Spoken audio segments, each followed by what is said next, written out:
start with John Corrales. Hey Tristan, well let's just start with how good did it feel to be back out there, and what was your COVID battle like? Did you have symptoms and all of that? I guess we'll start off with how I felt to be back out there. No, it felt good to be back out there. Missing I think like 13 games or something since Houston on March 14th. Still been tough, When I had COVID, I had a bit of all the symptoms. At least I kept my taste and smell so I can enjoy my food. But yeah, that shit was no joke. So definitely going to get the vaccine when I'm eligible to get it. So yeah, that shit no joke for me. So I wasn't one of the lucky ones to have no symptoms. So I was in a 12-round battle with that joker. But I won. I'm here now. Keith Smith. Hey, Tristan, being one of the veteran guys on the team, how do you help the younger guys through, really guys like Jalen and Jason? This is the first time they haven't won at a good clip. How can you help them through that? You said it's the first time they haven't won? Meaning, like, they're usually well above 500 in their careers at this point in the season.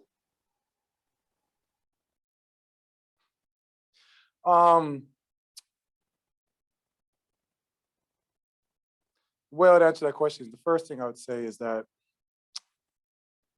winning games in the regular season, to me, they matter. But I really think it's a bunch of horse shit, because I've been on teams that, my final good year in Cleveland, we finished fourth, and we kind of did it on purpose because we kind of wanted to stay fresh. So, I mean,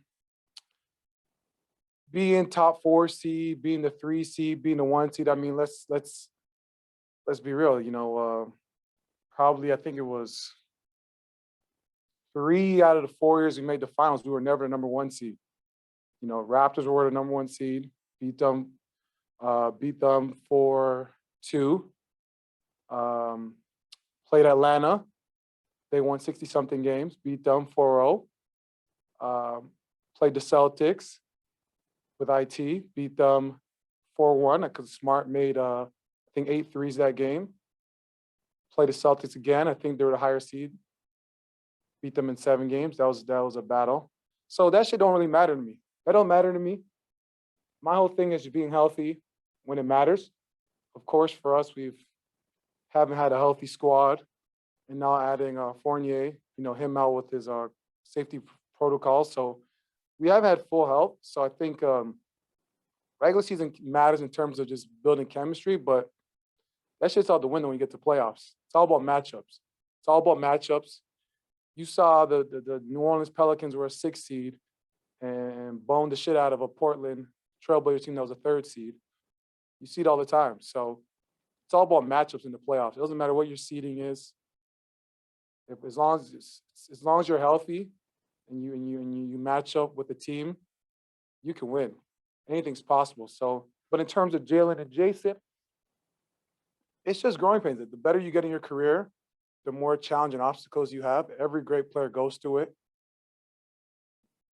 You ask K Love, Bron, Kyrie, they all went through adversity in different ways in their career. For K Love, going from averaging 30 and 20 to being, the 3rd option on a championship team, that's growing pains. That's an adjustment. Kyrie being number 1 option in Cleveland the first 3 years, and being a 2nd option, and sometimes the shots that he's used to taking or the plays that he used to get run for him, those weren't available because you had LeBron on the team. So, and then LeBron, his first couple of years, people questioned, end of the games, he'd make the right play and pass it to teammates instead of shooting the shot. And that was during an era when Kobe would have 3 guys on him and he would shoot the shot. So people wondered and critiqued LeBron. So it's part of growing pains, and for us, for me and Kemba, it's on us to help them be the best they can be. And, what I bring to the table is that I've played with greatness, so I know what it takes. And I just try to give them, my input on what I see. And it's all about, it's if it was easy, the NBA, there'd be a lot of more superstars in this league. So it's going to be tough, but it's on the vets like myself and Kemba, especially me, because I've been around one of the greats of all time. So I can help these guys and give them my gem and pay it forward. So it's all part of their journey. I think as long as they continue to keep working hard, which they do, and believe in themselves, but also believe in their teammates. And it was displayed tonight when JT was getting double, passed the ball to Smart. That's the right play, and Smart knocks it down. Do we hope that he knocks it down every time? Of course, but reality, there's going to be times where he'll miss that shot, but it's the right play, and that's how you continue to grow as a star. Adam Himmelsbach. Tristan, you mentioned how you dealt with some pretty bad symptoms. What was the process like for you in getting back to the court? Like Romeo has talked to us about how his legs felt like jelly for a few days and getting his wind back. Like when were you able to start to ramp up your workouts and feel like you were ready to get out there again? And then how did you feel getting through this game tonight? Yeah, I think for me the biggest thing was the wind and just being out there with, like just the feel of 5-on-5 setting with your teammates. Just getting that feel again. You can always go 5-on-5 with the coaches or some of the young fellas that are on the team that don't get as much minutes. But nothing compares to going 5-on-5 with first unit guys. So for me, it was just getting my legs under me and just getting my wind.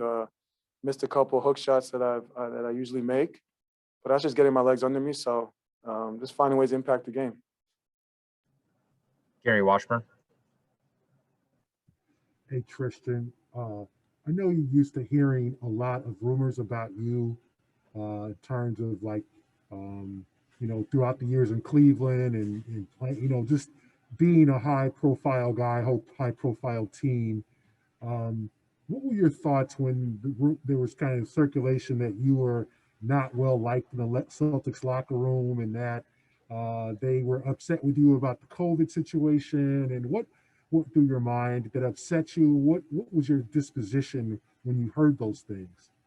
I laughed because I think if you go into in my 10 years of playing basketball, I don't think there's one teammate that doesn't like me in the locker room. So I knew that was full of shit.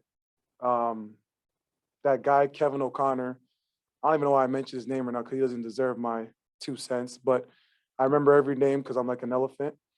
So with him saying I'm not liked in the locker room, that was funny because that's not the case. It's never been the case. There's probably,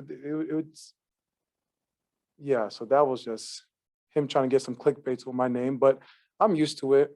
Why not mention my name, especially with our team going through, up and down season like everyone's trying to say. So it makes sense to, point out one of the veteran guys. So, but JB and Kemba came in and had their tweet. And, Kemba doesn't ever tweet, and he tweeted that.